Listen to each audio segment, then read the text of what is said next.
welcome to Airplay. I'm Connie Kepfinger, and that was the beautiful music, words, and lyrics and music of Joe Eisen.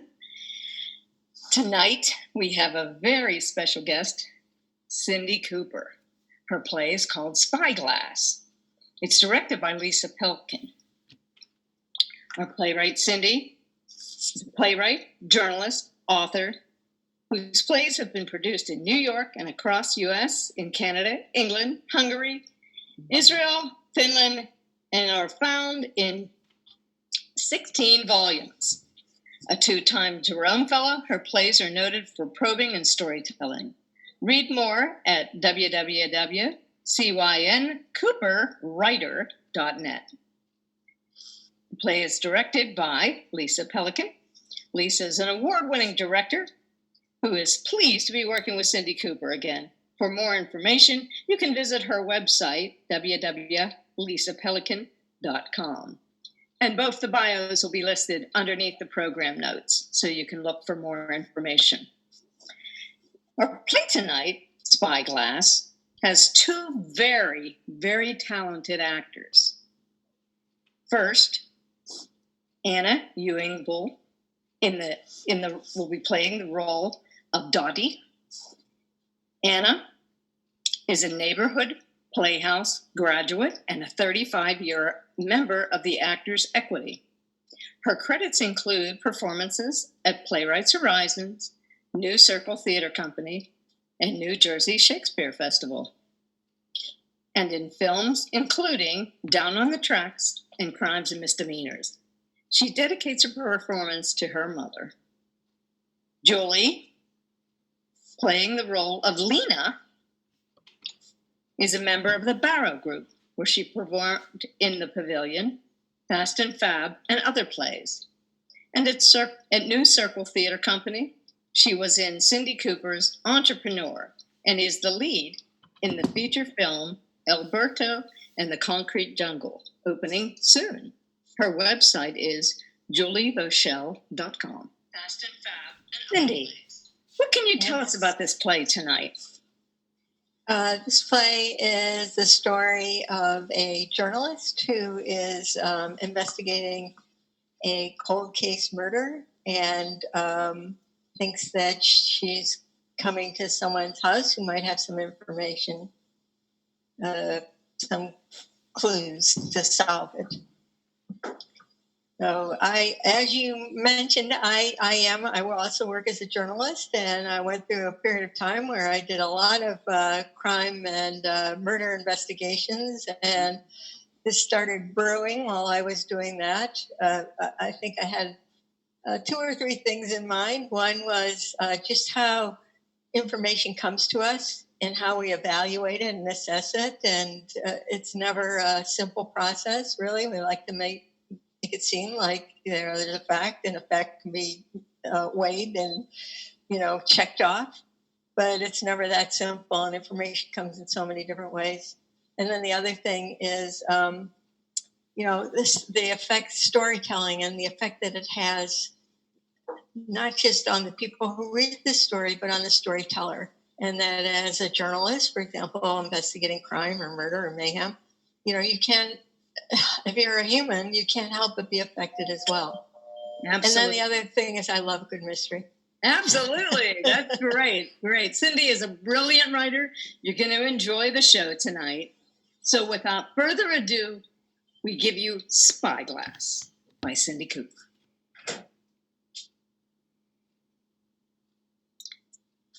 Dottie opens the front door of her middle-class suburban home and sees Lena standing there. Dottie pulls Lena inside and closes the door brusquely. Lena has a pen, holds a piece of paper, and carries a canvas messenger bag on her shoulder.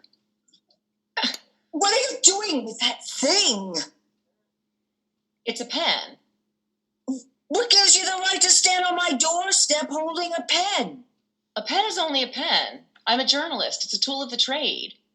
What if my neighbors saw you? No one saw me. It's empty out there.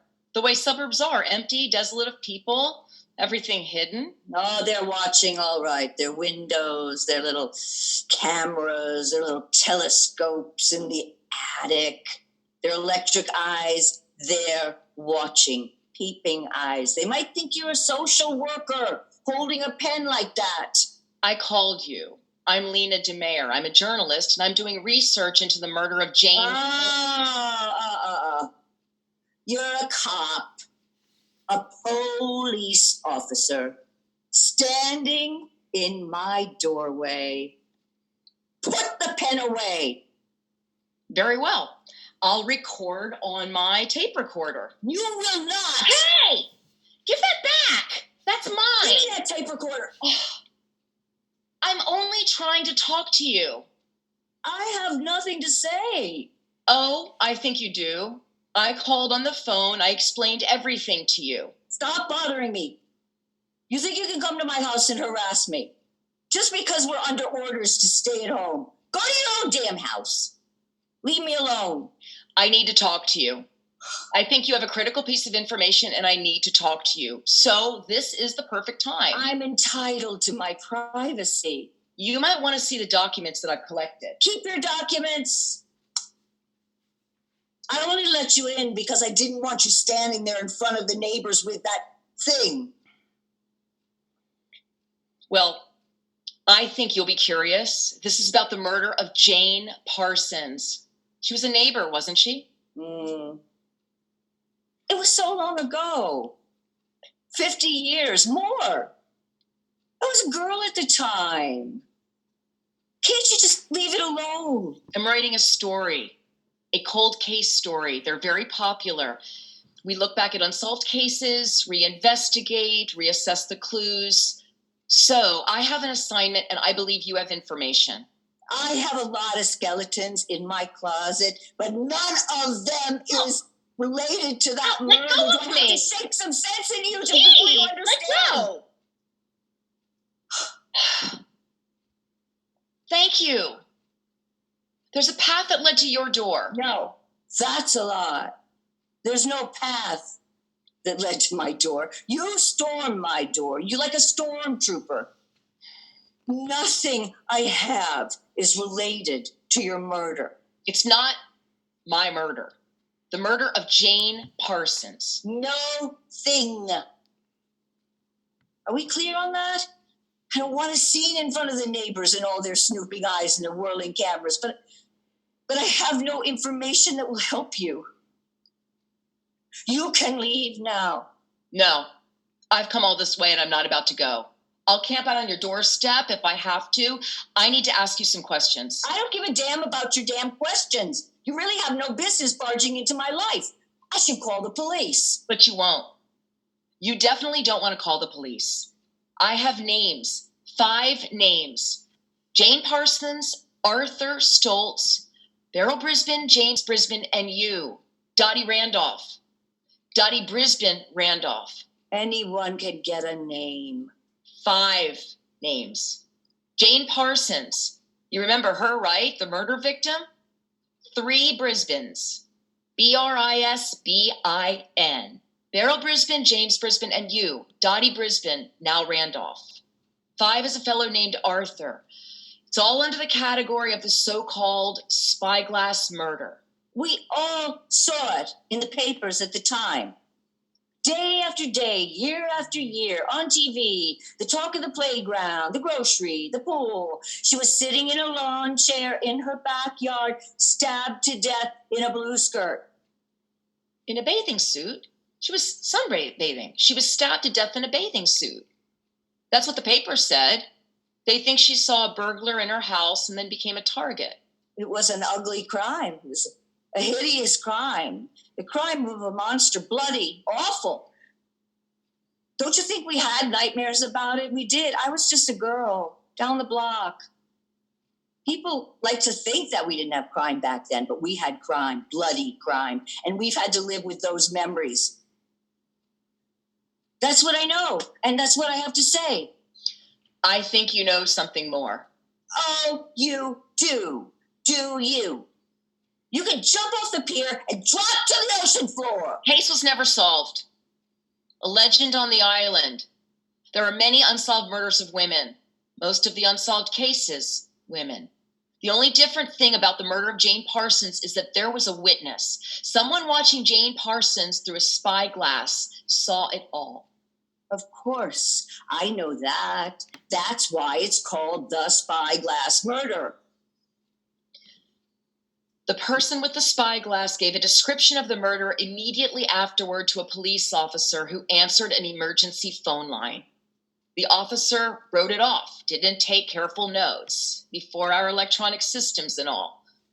And then the person with the spyglass disappeared, was never found again. Well, I'm sure most of the parties are dead by now. So there's a double mystery. Who was the killer? And who was the person with the spyglass? That was a person like you, a voyeur, only interested in inspecting other people's lives, peeking into their windows, trying to pry open their closets for their own pleasure. I'm doing my job. A journalist's job is to track down information and to ask questions, to probe. Do I care? Your job is not going to intimidate me. I'm interested in finding answers. What are you hiding? Hey, give me my bag back. You don't have a right to do that.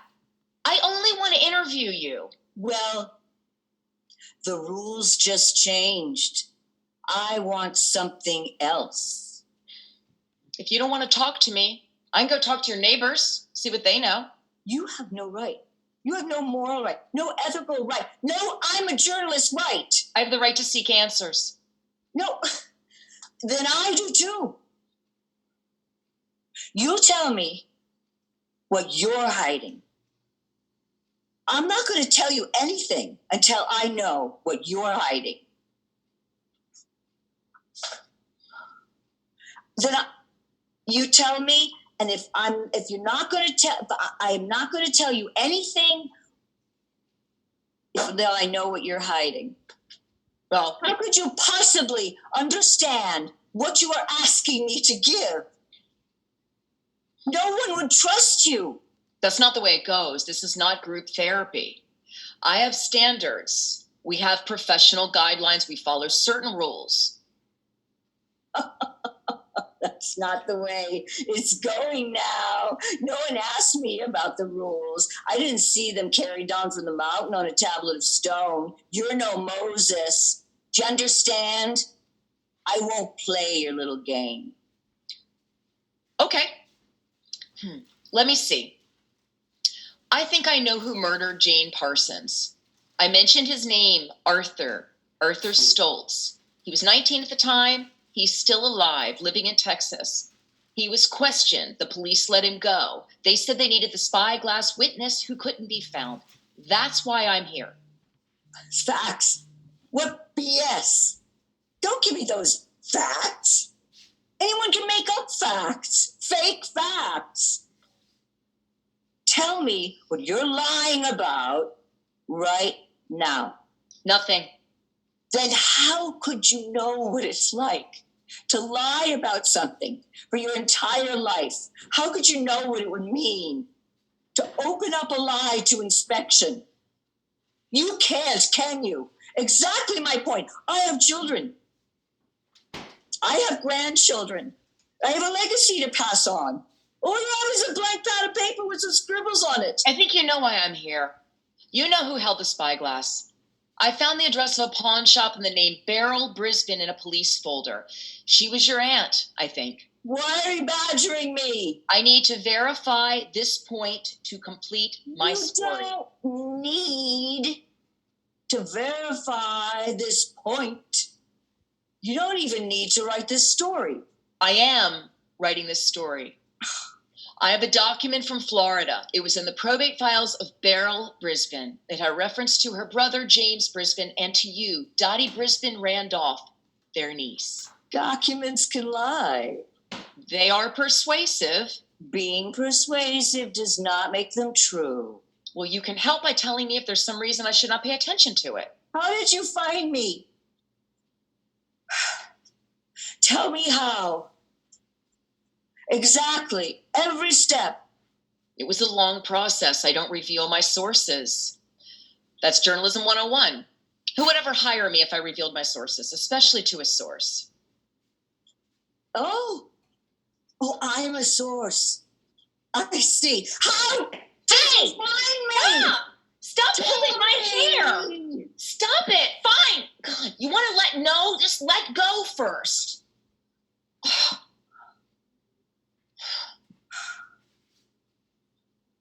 Thank you. This is how. I sued the police. They wouldn't let me see their files on the murder of Jane Parsons. I went to court. I won. Finally, I got the police file. I found the name of Beryl Brisbane in a slip of paper with the name of a pawn shop. The pawn shop went out of business long ago, so I went looking for Beryl Brisbane. Go on. I searched. Records, paperwork, every step will wear you down. It's like trying to find your long-lost relatives. I want to know. There are resources, online, offline.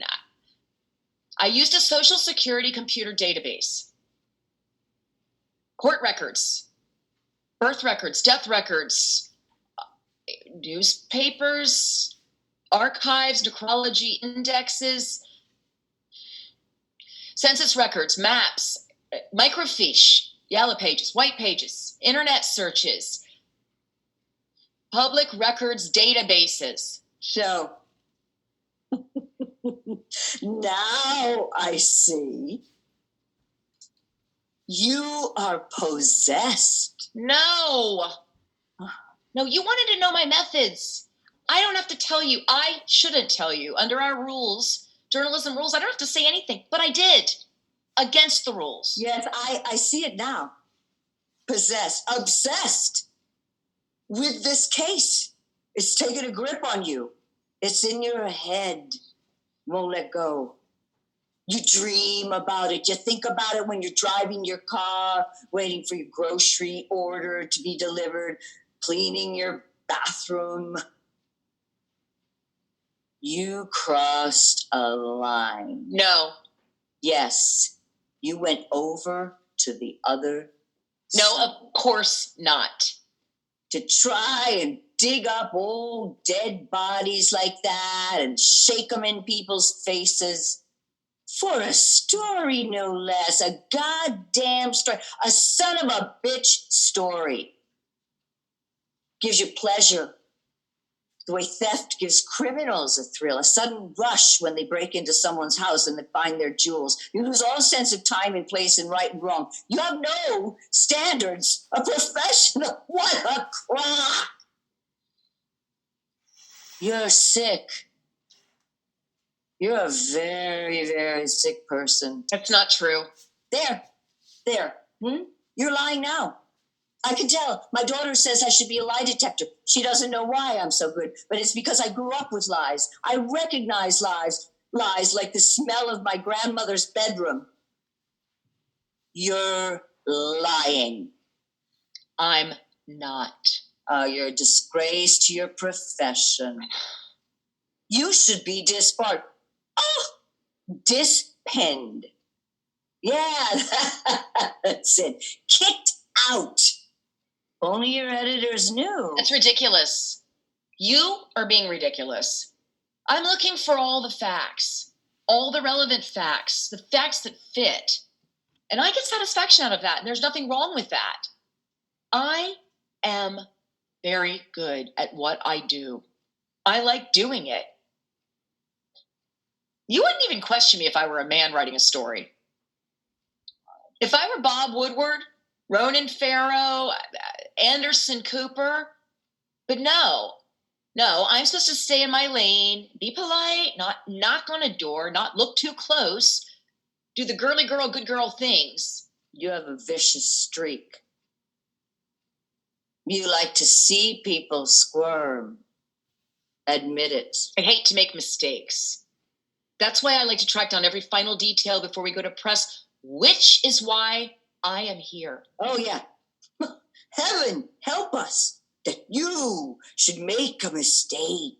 Whew. The earth would crack open, a ring of fire would leap out, and you'd be consumed in flames. Well, and if it causes a little squirm for me to lock down my story to make sure I don't make mistakes, then that's okay. I'm okay with that. Oh, no. mistakes. But why? It's because of fear. You're hiding a wall of fear. Fear. I love fear. Now, we're finally getting someplace. I don't think we are. I only want to ask you about the murder. I think you have a very critical piece of information. And if I give you this critical piece of information, what do I get in return? I don't really understand what you're asking. Oh, yes, you do. I want something of yours. Precious. Hidden. Let me see what's in your precious bag. Hey, give that back! Oh, what is all this? Oh, papers. A computer gizmo. Hey, wait, stop that. That's my flash drive. Oh, no, I'm just starting. Oh, a pencil. Oh, it has an eraser. Oh, how quaint. Oh, so mistakes. Let's just start there. Why? Not just some little reprimand from the editor. Why do you fear them? What causes the fear? Do you know what it would take for me to tell you what you want to know? I know what you want. You want to know why Beryl Brisbane's name was on the ticket for a pair of binoculars left at a pawn shop that year. You want to know about James Brisbane. It's my goddamn secret. I never told my husband when he was alive. I didn't tell my children, but now you come along and you want me to hand it to you the way we see it out candy on Halloween. You want me to pull up a dead body that I buried in a trunk in the closet a long time ago. And I don't know a single thing about you. So you tell me who you really are and what you're really afraid of. This is going off track. That's not the point. It is the point. Now, you like to look at things through a one-way mirror, get what you want, give nothing, exactly like the man with the spyglass, a thief of people's lives. Thief? Oh no, I'm the dumping ground. People tell me things I don't want to know. They ran about their sister's struggle with prescription drugs, or their frenzied escape from a wildfire. Being bullied, being beaten, being humiliated, being hurt, being bit by a pit bull. But they don't care that they're going to unload their story on me. Unload? Yeah. People unload on you? It's my burden. Give it to me to carry around and hold me responsible. A story doesn't just happen. I have to take it in. I have to shape it. I have to live with it. These people don't say, how are you? How are you doing with the image that you carry around from day to day? With the pictures of a woman butchered, killed by some maniac in her backyard on the island? Yeah, no one wants to know about that. They want to tell me about their pain, so that I'm responsible for that too. So that I have to carry it from the depths, I have to bear it, and I have to live with it. Well, I care about you. No, you don't. Oh, I care very much. What are you doing? Stop circling around me like that. I care because I might want to blackmail you. Then if you betray me, I can betray you. I want something that causes knots in your neck to tighten and make a vein in the side of your forehead, right here, begin to swell and hurt. That makes you start talking to yourself on the street. Yeah, something you're afraid of turning around and tapping you on the shoulder. Someone you double-crossed. Some lover you abused. Oh, who abused you? Ever murder anyone? No. Not in your heart. No tripping someone in the dark in the hallway of your dreams. No points of your pen jabbing into someone's sensitive soul. That does not qualify as murder. Aha! Some boss who told you to pack up and go home, some man who grabbed your breasts on the elevator, some love interest who snapped pictures of you naked for his friends. No, sorry, I'm not the focus here. Just give me back my things so I can just leave. You are very much the focus. I can see very clearly with you in the room. I don't need to do this now. Thanks anyhow. I'll try you some other time. Give me back my flash drive. No, you're not leaving now. Ow!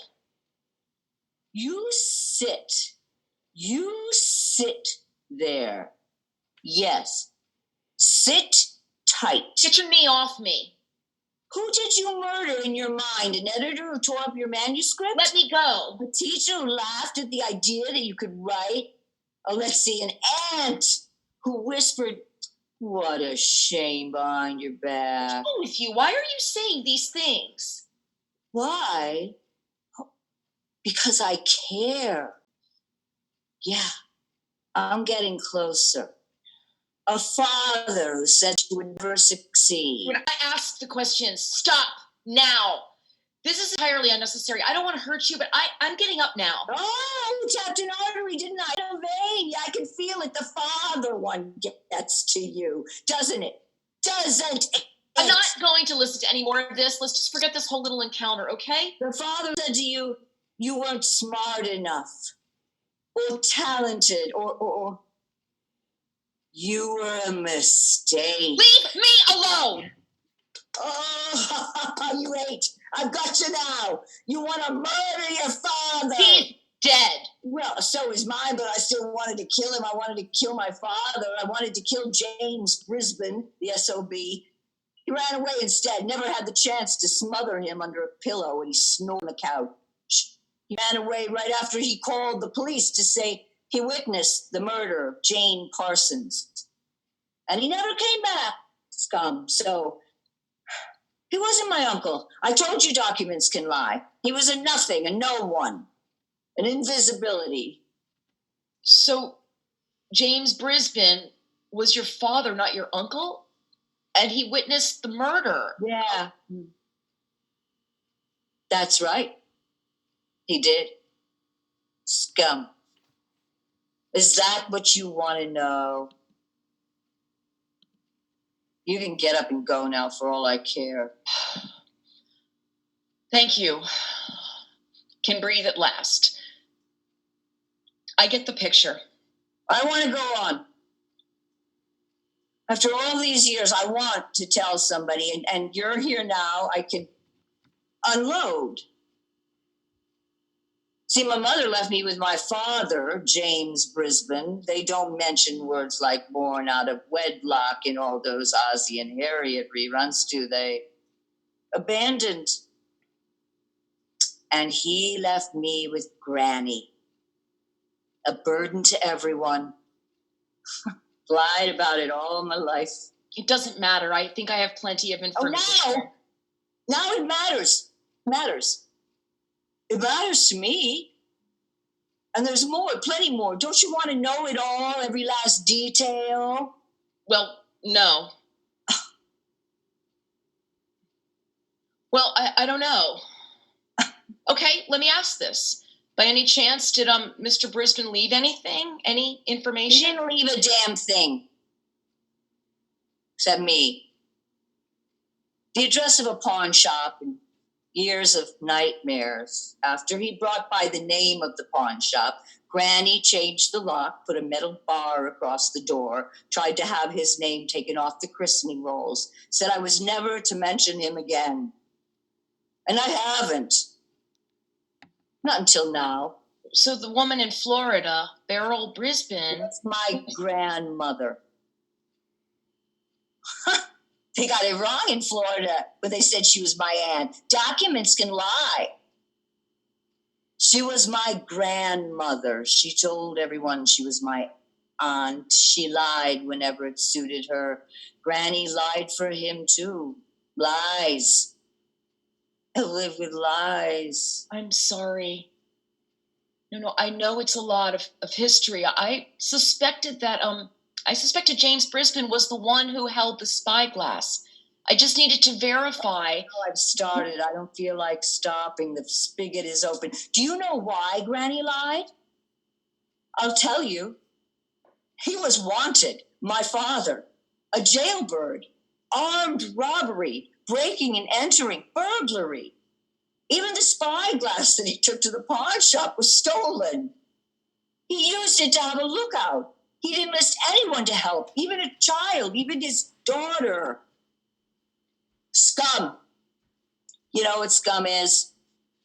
It's a spit left at the bottom of the spittoon after you cleared it out. Never told anyone my father was a crook and a con. He was terrified of going back to jail, lied about it all my life. I created a whole different story about my father. Made him an investor in real estate in Florida, an upright man, a church-going fellow who cared about the poor and died young. It would be like a scalpel slicing a vein if I had to tell my children now. If it appeared in your so-called story. So what are you going to do? I don't need your secrets. You have my secrets. Now they're your secrets. What are you going to do? I'm in the final stages, ready to publish. I only needed to confirm and I told you. You wanted me to, and I did. And now my secret is your secret. And to tell that secret, you will have to betray me. So what are you going to do? I don't know. No, all my work on this, I've been researching this for months. It's an assignment. They asked me and I said yes. They don't pay me not to publish. I'm doing it. It's almost done. So I don't know. Oh, you know. You know very well. Because if you cross me, I will be at your back everywhere you turn. I'll whisper to you from the ceiling tiles and empty elevators. I will be the steam that rises from the pipes beneath the street. I will be the puddles that linger by the sewers after the rain. I will be there to dangle your fears like little mine bricks over you until you think they are giant weights on a crane and a single snap could send them pummeling down. You don't have to blackmail me. I want to. If you give me permission to tell the story, I can change the names or leave them out. Your family doesn't have to know. And if I say no? Your no is safe with me. Then you have my answer. Yes? No. Okay. No. Definitely no. I want him to stay dead. Let other people spread open their pain. I've told you, I've put it to rest. For the first time in my life, I can let go of that burden. Fine. I'm just going to put these things back in my bag. Of course, you lied to me, too. You said you had a lot of skeletons in your closet, but that none of them had anything to do with the murder, and that is not so. They're my skeletons. It's not really any of your business. And let's not be so sanctimonious, Miss Hoity-Toity, Miss Journalist. You lied too. I've been 100% clear. Even before I came out here and called you, very straightforward. You lied about being possessed. I see it. I can see right through you. I know what they've done to people like you over the years. They cast them out of the choir. They lay on hands. They gather sticks and arrange them into a pyre.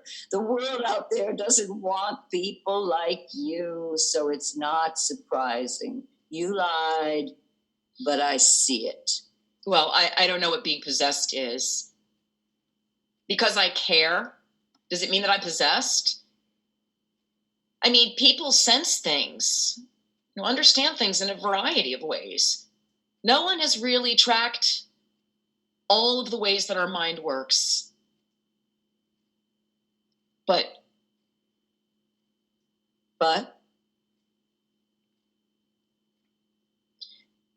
But there was one thing. To be honest, it's just not my role to talk about me. This isn't meant to be about me. But now that you asked, I want you to know. I had An experience.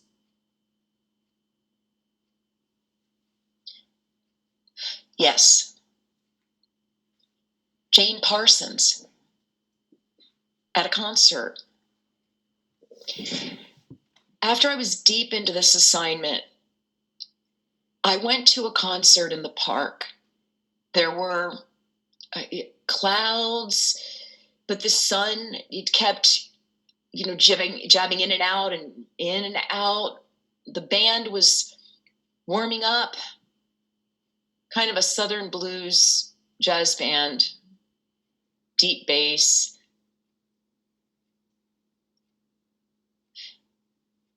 I sat on a blanket on the ground, and there were people all around. And then? It was very vivid. She sat next to me. She was wearing a blue skirt, long blue skirt. A round one. And a pale pink and baby blue plaid shirt. Not like the pictures in the paper after the murder. Not in a bathing suit.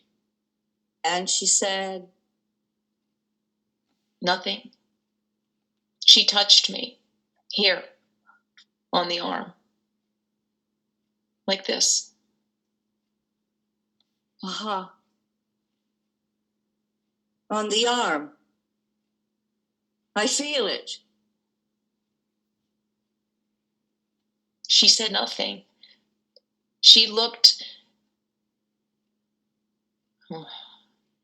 straight into my eyes. I can't tell you. It was very three-dimensional. She advised you of her presence. I felt that she was trying to let me know I was doing the right thing. Not to stop, to keep looking for her.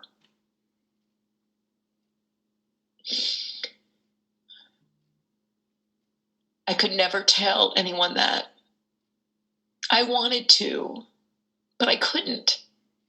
They would think I was insane. I've never had anything like that happen in my life.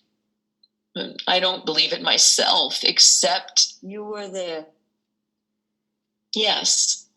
I believe you. It doesn't matter. I just wanted to tell you that you're right. After that, I fudged. It would devastate you if I repeated that. It would undermine my credibility. Hurt your image among your peers. Threaten your confidence. I could deny it, of course. Worry that no one believed you, that you were losing it. That they laugh about you when you leave the room, that they whisper that you're loony. Possibly. It's not normal. Seeing a vision, using it to write a story, a vision of a dead woman at a rock concert. It's not normal. It's not allowed. It's outside the rules. You would wonder whether the rumor affected an editor or put a dent in your next assignment. You'd wonder why your coworkers scurry away in the lobby, don't ask you to join any meetups, fail to invite you to their birthday party, their child's communion. Yeah, you never know. Why are you going into your closet?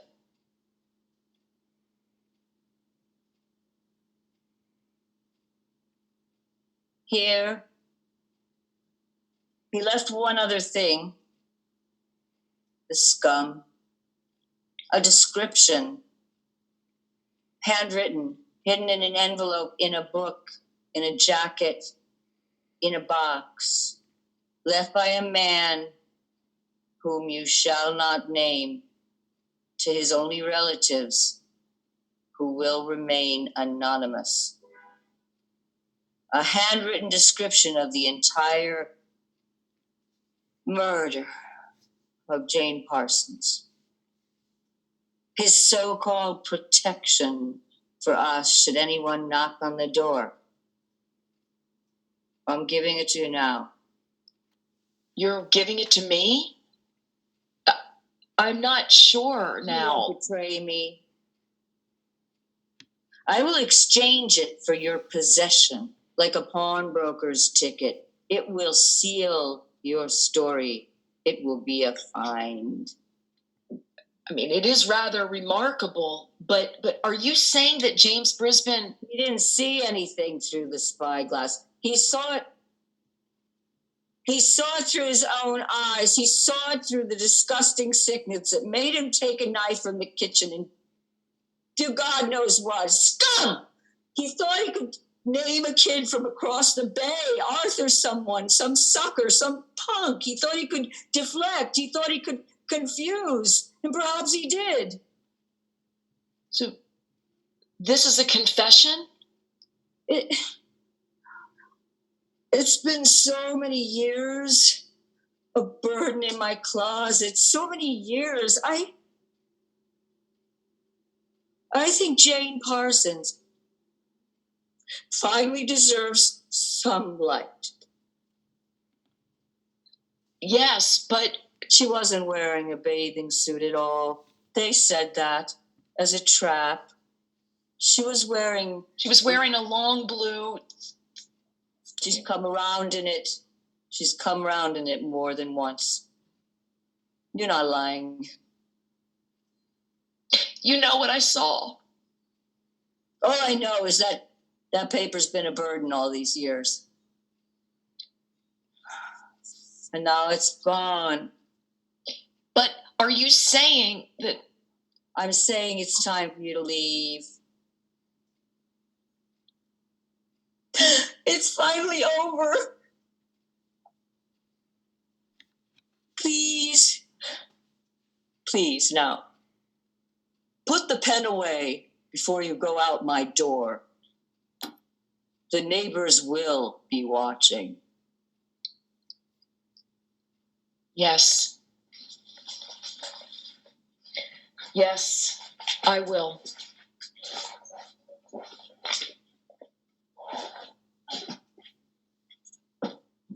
Lena exits. Dottie closes the door. The end.